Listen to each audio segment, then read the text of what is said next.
11 de junio de 1884. Nació en Chickasaw, en lo profundo de lo que en aquellos mapas hechos por hombres blancos todavía llamaban territorio indio. Es de mañana. Esa clase de mañana que un hombre recuerda porque el calor ya se siente personal a las 7. Esa clase de calor que le seca a uno la boca por dentro antes de haberse parado siquiera de la silla. Hay un hombre acostado boca abajo sobre la hierba amarilla, en la cresta de una loma baja, encima de una pequeña tienda de tablas. La tienda se llama Bywaters. Está al pie de las montañas Arbuckle, del lado sur, donde el monte se va aclarando y el campo se abre en potreros. El hombre que está en la loma mide 6 pies con 2 pulgadas, pesa unas 190 libras. Bigote negro, grueso, sombrero negro calado hasta la frente. Respira despacio, parejo, así como aprenden a respirar los hombres que llevan mucho tiempo quietos y piensan seguir estando quietos un buen rato más. Su brazo derecho sostiene un rifle Winchester, modelo de 1873, palanca, calibre 44-40. El metal del cajón tiene ese brillo opaco de un arma que un hombre maneja todos los días y aceita con la mano de alguien que sabe para qué sirve el aceite. El cargador está lleno. 14 balas, más una en la recámara. Junto a él, tan acostado como él, tan quieto como él, está un hombre más pequeño que se llama John Cantrell. Cantrell es su ayudante. Lleva 11 días seguidos cabalgando al lado de Bass. Sabe cuándo se habla y cuándo no. En este momento no se habla. El hombre del rifle se llama Bass Reeves. Tiene 45 años. Lleva 9 años siendo diputado del Mariscal de los Estados Unidos. Nació en julio de 1838 en una pequeña granja del condado de Crawford, en Arkansas, propiedad de un hombre blanco llamado William Steele Reeves. Bass creció sin saber leer, y todavía hoy, en esta mañana de junio, no sabe leer. El hombre al que vino a llevarse, o a matar si el otro no le da otra opción, está sentado adentro de esa tienda comiendo su desayuno. Se llama Jim Webb. Webb era hasta hace poco el capataz del rancho de Washington McLeish, sobre el arroyo Spring. Tenía 45 vaqueros bajo su mando. El año anterior, en 1883, Webb había tenido un pleito con un predicador metodista negro llamado William Stewart. El predicador había dejado escapar una quema de monte en su propio terreno, y la lumbre se había metido en los pastos de McLeish. Webb salió a caballo, primero con palabras y después con pistola. El predicador quedó tendido sobre la hierba. Bass ya había arrestado a Webb una vez por aquella muerte. Webb había salido bajo fianza, $17,000 sobre tierra Chickasaw. 2 hombres firmaron el aval. Uno de ellos era el dueño de la tienda cuyo techo está ahora justo bajo la mira de Bass Reeves. Luego Webb se brincó la fianza y se desapareció dentro del territorio. Y la orden de captura volvió a caer sobre la mesa de Bass. 11 días lleva cabalgando para llegar hasta aquí. 200 millas, poco más o menos, desde el juzgado federal de Fort Smith. Hubo una tormenta de viento en el camino, una de esas que levantan tanto polvo que a las orillas del río Rojo los hombres dijeron que no se alcanzaba a ver un jinete sobre su caballo a 20 yardas. Después llovió. Después apretó el calor. Y ahora está esta loma, y esta hierba, y este rifle. Bass acomoda la cacha contra la mejilla. Apunta el cañón hacia la puerta de la tienda. Murmura, suave, bajito. Cuando salga, lo tumbo. Cantrell asiente con la cabeza una sola vez. El sol sube otra pulgada sobre el monte. Una mosca de las que pican en los caballos se posa en el dorso de la mano de Bass Reeves. No se mueve. Lleva haciendo este trabajo desde antes de que esa mosca naciera. Lo ha hecho 3,000 veces. Y aquí está lo que nadie que estuviera mirando esa mañana habría podido decirle a usted. Ni el dueño de la tienda, ni los vaqueros que llegaban al territorio buscando trabajo, ni siquiera Jim Webb, que estaba a punto de salir a la luz del sol con su propio Winchester en la mano. El hombre negro de la loma, ese del que no aparece ningún nombre en los libros de la escuela, era ya el oficial de la ley más exitoso del oeste americano. Más arrestos que Wyatt Earp, más arrestos que Bat Masterson, más arrestos que Wild Bill Hickok, los 3 juntos, y aún sobraba. Y 80 años después de su muerte, en el país al que le había entregado toda su vida de trabajo, casi nadie en los Estados Unidos sabría siquiera que había existido. Antes de seguir, hagan una pausa conmigo. Cuéntenme en los comentarios desde qué rincón están escuchando esta noche. La ciudad, el pueblo, la cocina, el porche, la cabina del troque en la carretera larga, el patio donde se sientan a tomar el café cuando el resto de la casa todavía duerme. Yo los leo, de verdad, cada uno. Me importa saber quién está del otro lado. Sé que hay paisanos escuchando desde Texas, desde California, desde Chicago, desde Sonora, desde Chihuahua, desde Puebla, desde Jalisco. Sé que hay gente escuchando desde el otro lado del río Bravo y desde este lado. Cuéntenme, que esto es una sobremesa, no una clase. Y si una historia como esta, la historia de un hombre que se metió a caballo por un país que la mayoría de la gente hoy no cruzaría ni en camioneta, es de las historias que les jalan, denle al botón de suscripción. Aquí estamos construyendo algo despacio, sin prisa, una historia a la vez. Las que los libros de texto saltaron, las que nuestros abuelos contaban a medias y nuestros padres ya no oyeron, las que la historia oficial contó mal, o que de plano nunca quiso contar. Notarán que todavía no les dije qué pasa en esa loma encima de Bywaters. Vamos a volver a ese momento.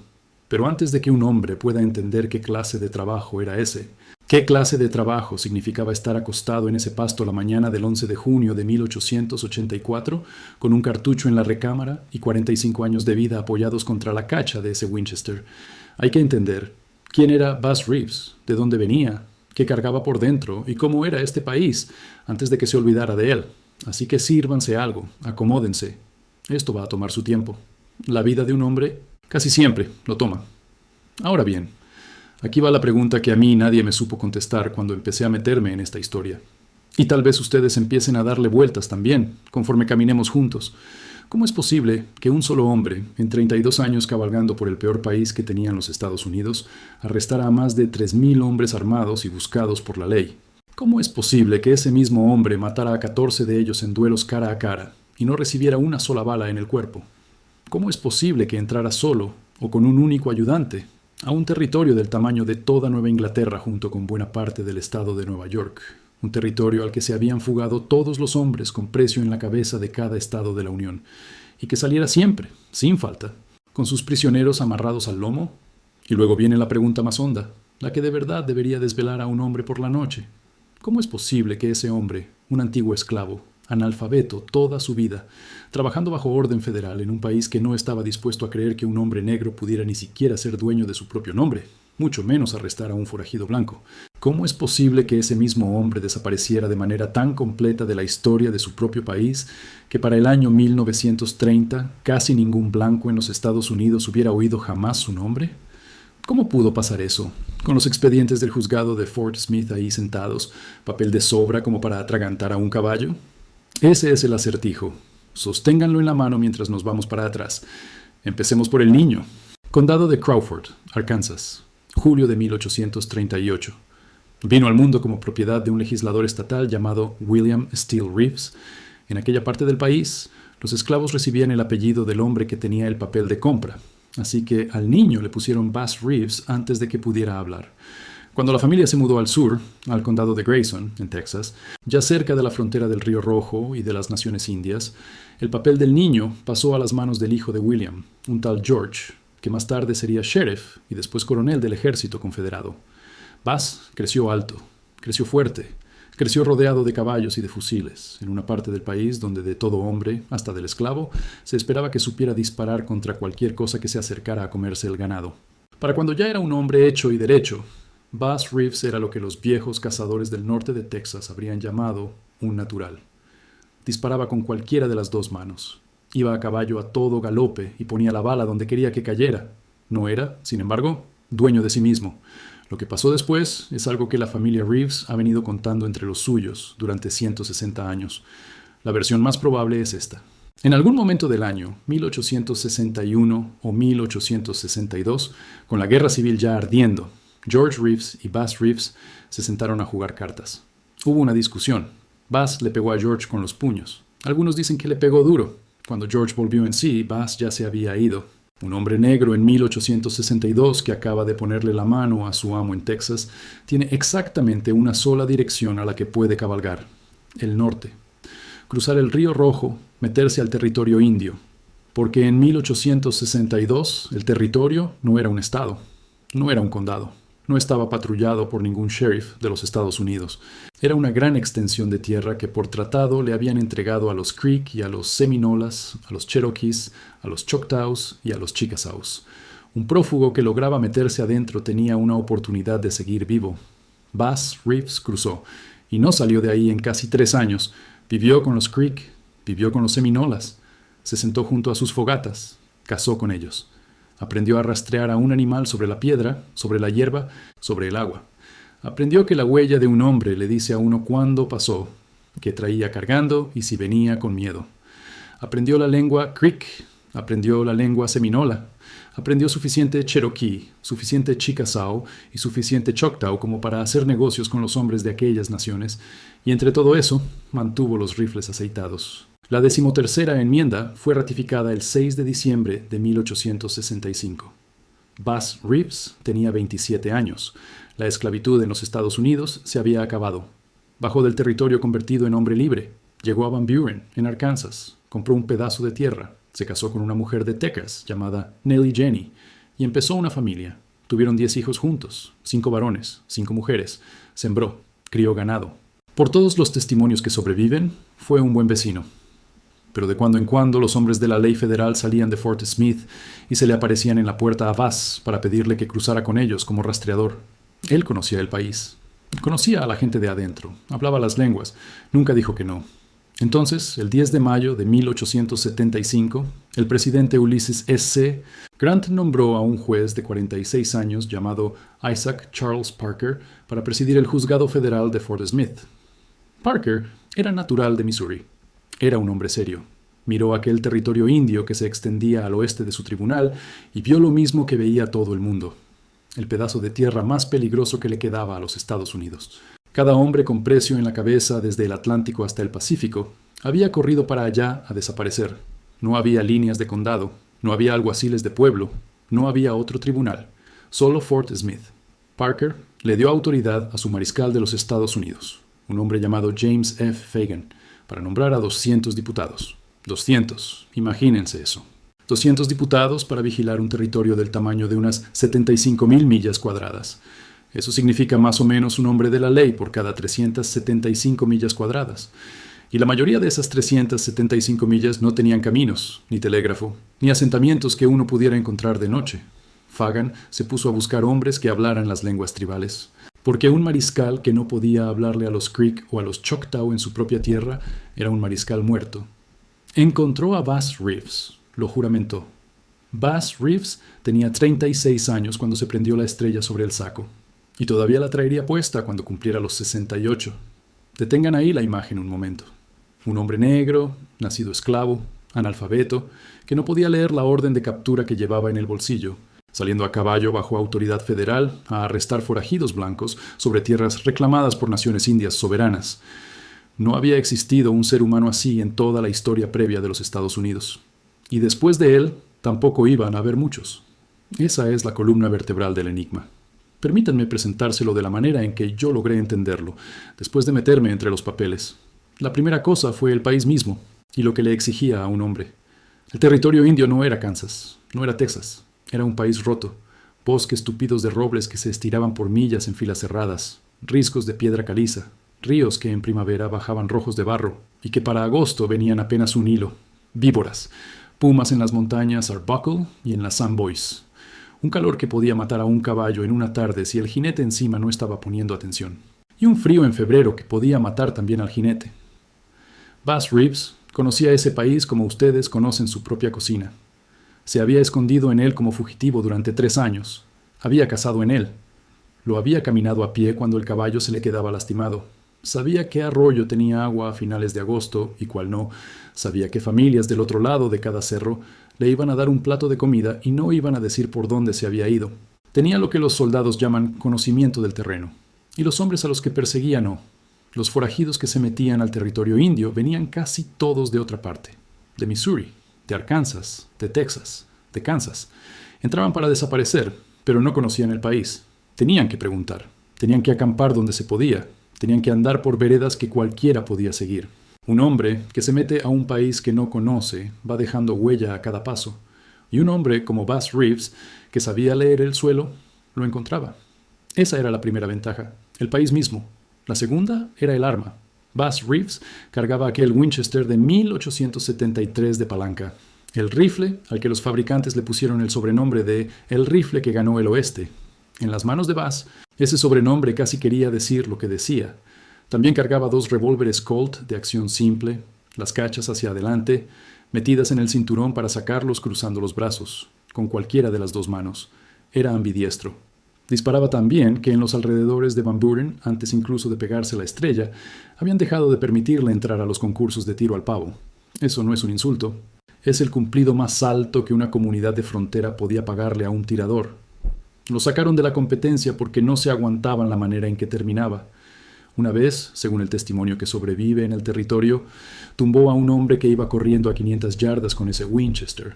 500 yardas es más que la suma de 4 campos de fútbol americano puestos en fila. No le voy a pedir a nadie que escucha que se trague eso como si fuera fácil. A ese tiro le vamos a volver. Sosténganlo en la mente.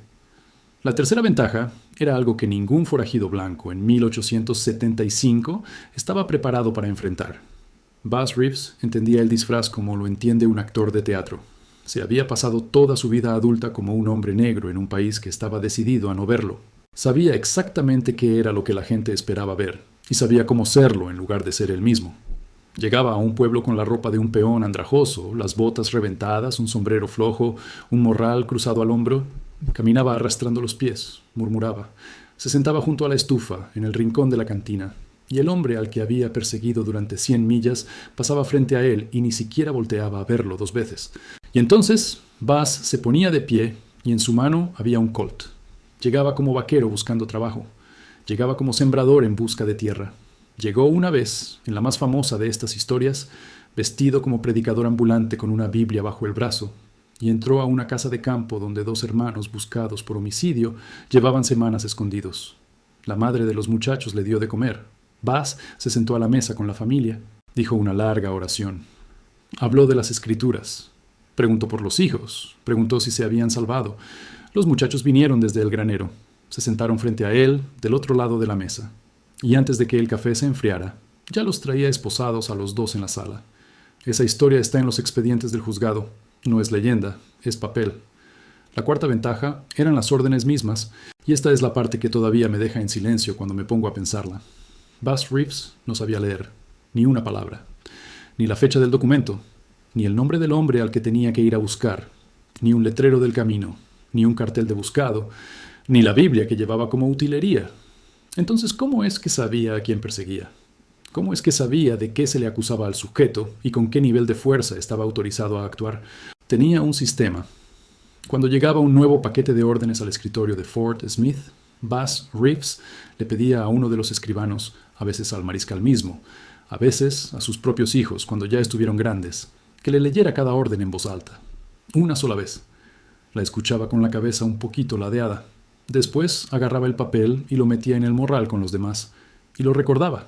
Nombre, descripción, delito. Última vez que se le había visto. Y nunca olvidaba uno.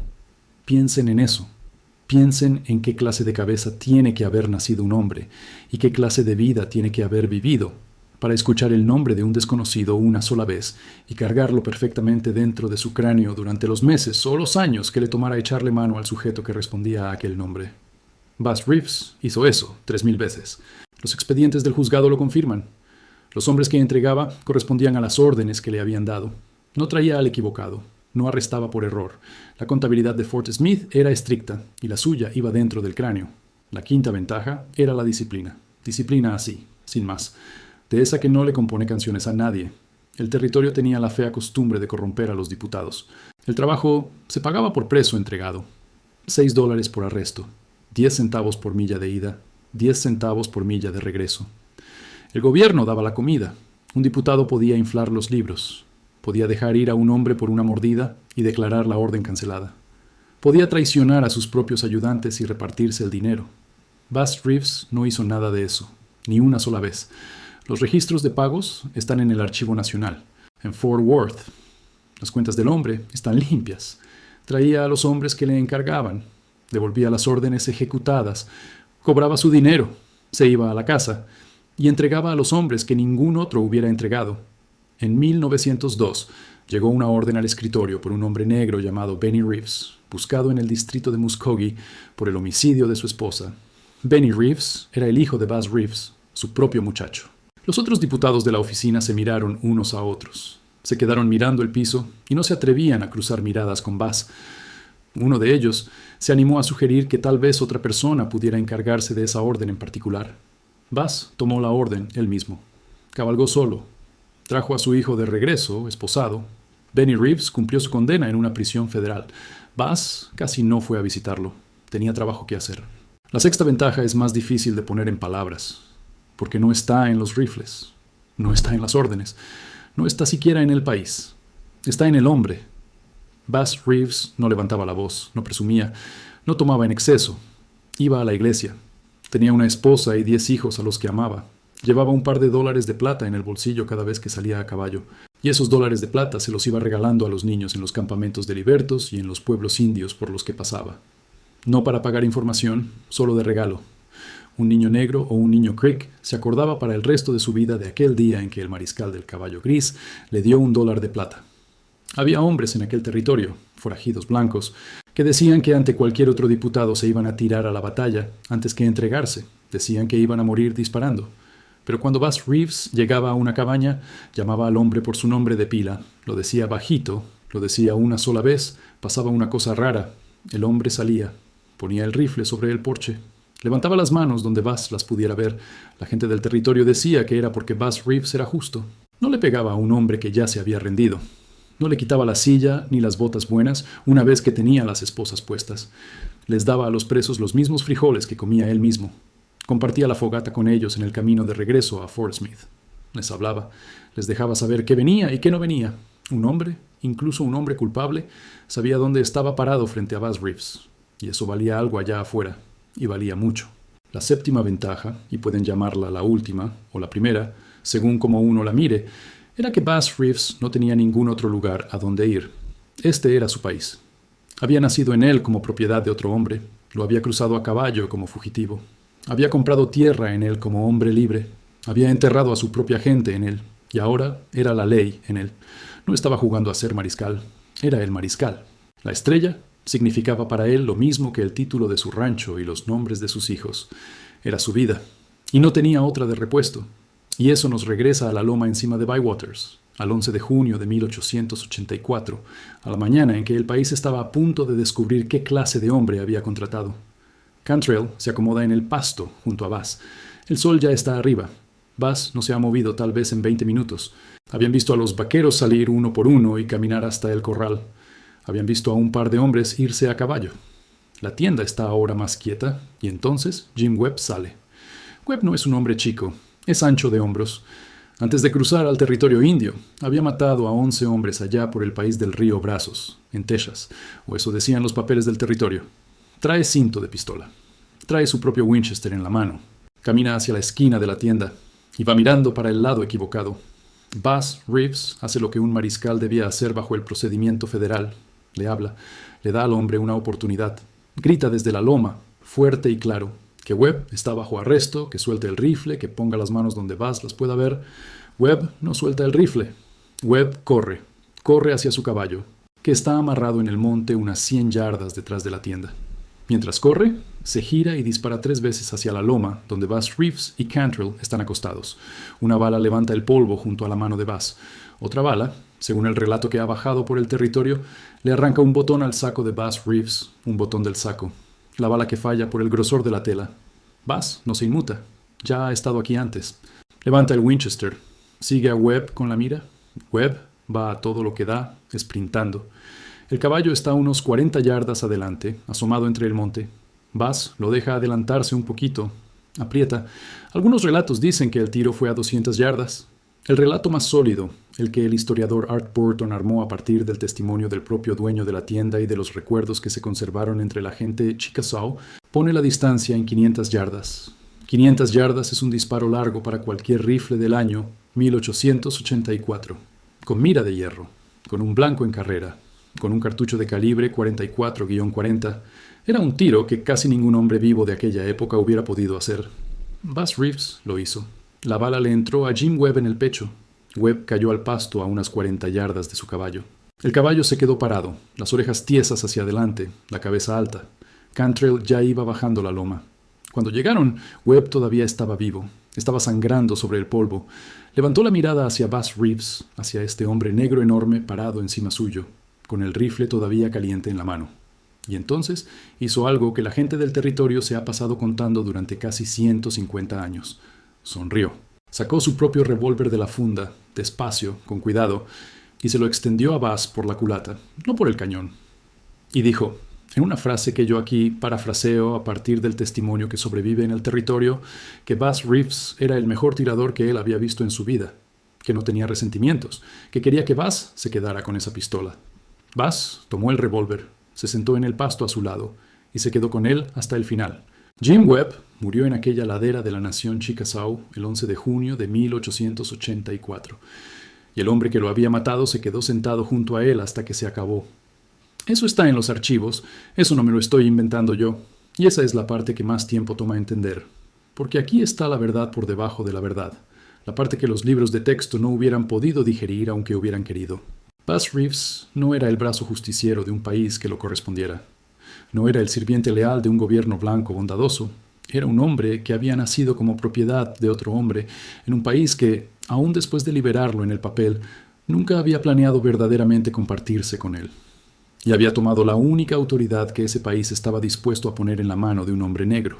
Y la había usado, no para cobrar cuentas, no para emparejar las cosas, no para subirse a algún lado. La había usado para hacer el trabajo que tenía enfrente, día tras día, año tras año.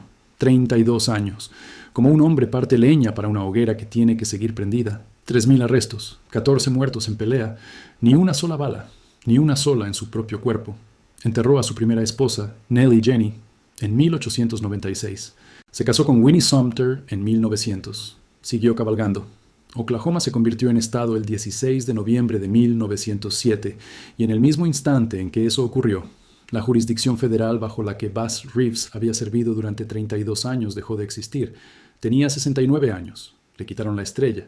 Se fue a Muskogee y pidió que lo juramentaran como policía municipal. Le dieron una calle. La caminó. Murió el 12 de enero de 1910, de mal de Bright, con su esposa y sus hijos alrededor, en una casita de Muskogee, en el territorio indio, que ya era Oklahoma, que ya era los Estados Unidos. Llevaba 45 años libre. Y entonces el país se olvidó. Esa es la parte que yo no puedo leer sin tener que detenerme. A los 20 años de su muerte, casi nadie en los Estados Unidos había oído jamás el nombre de Bass Reeves. Los expedientes del juzgado de Fort Smith seguían ahí. Los periódicos seguían en los archivos. El Muskogee Phoenix había publicado la nota de su muerte. El libro de Samuel W. Harman, Hell on the Border, publicado en 1900, lo había mencionado. La evidencia estaba sentada ahí. Y el país miró la evidencia y decidió, despacio, en voz baja, no mirarla. En 1933, una estación de radio de Detroit, la WXYZ, estrenó un personaje ficticio en un nuevo programa.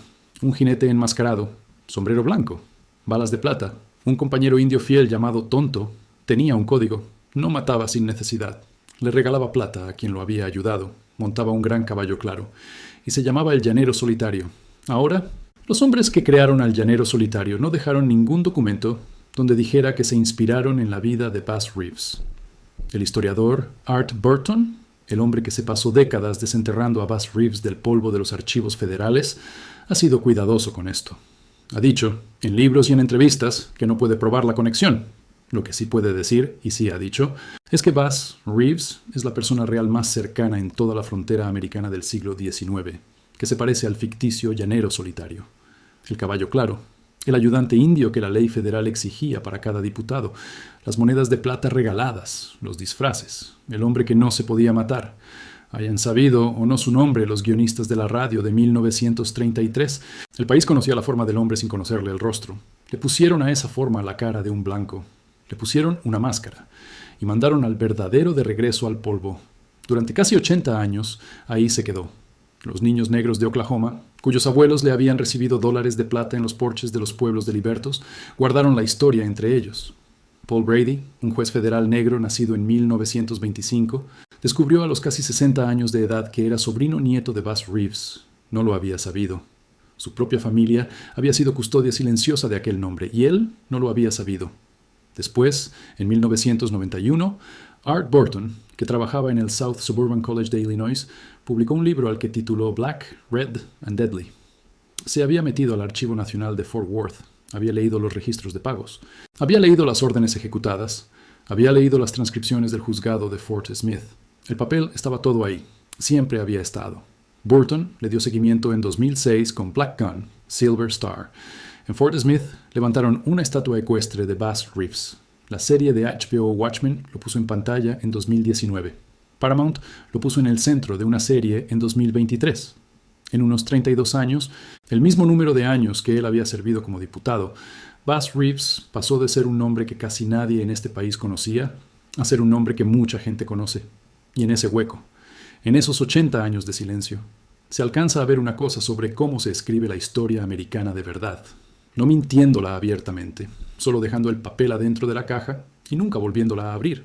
Así que cuando alguien les diga que el oeste lo ganaron hombres como Wyatt Earp, asientan con la cabeza y digan, sí, claro, y acuérdense de aquella mañana caliente de junio de 1884, sobre una loma baja encima de una tienda de tablas en la nación Chickasaw, con un hombre negro acostado boca abajo en la hierba amarilla, respirando despacio, apoyando la mira de un Winchester de 1873 sobre un blanco en carrera a 500 yardas.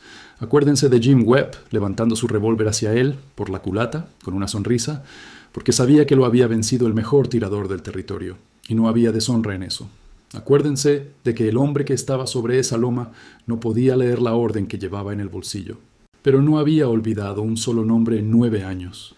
Acuérdense de que arrestó a su propio hijo cuando llegó la orden. Acuérdense de los $, de plata en las manos de los niños. Acuérdense de que no recibió una sola bala, ni una, en 32 años cabalgando por el peor país que tenían los Estados Unidos. Y acuérdense de que durante casi un siglo, este país escogió no acordarse de él. Por eso contamos esta historia ahora. No para cobrarle a nadie, no para quitarle nada a los otros hombres que cabalgaron aquel país, solo para devolver a este hombre al sitio donde le toca, en el mismo instante que los nombres con los que ustedes crecieron oyendo, en la misma respiración, en la misma página. Bass Reeves, nacido en esclavitud en julio de 1838, muerto en libertad en Muskogee, Oklahoma, el 12 de enero de 1910. Diputado del Mariscal de los Estados Unidos durante 32 años. 3,000 arrestos. 14 hombres caídos en pelea limpia. Ni una herida en su cuerpo. Y una moneda de plata a la vez fue devolviéndole un pedazo de sí mismo al país que se había pasado sus primeros 27 años tratando de impedir que fuera un hombre. Esa es la historia. Esa es la historia que casi no les cuentan. Ahora la saben. Pásensela.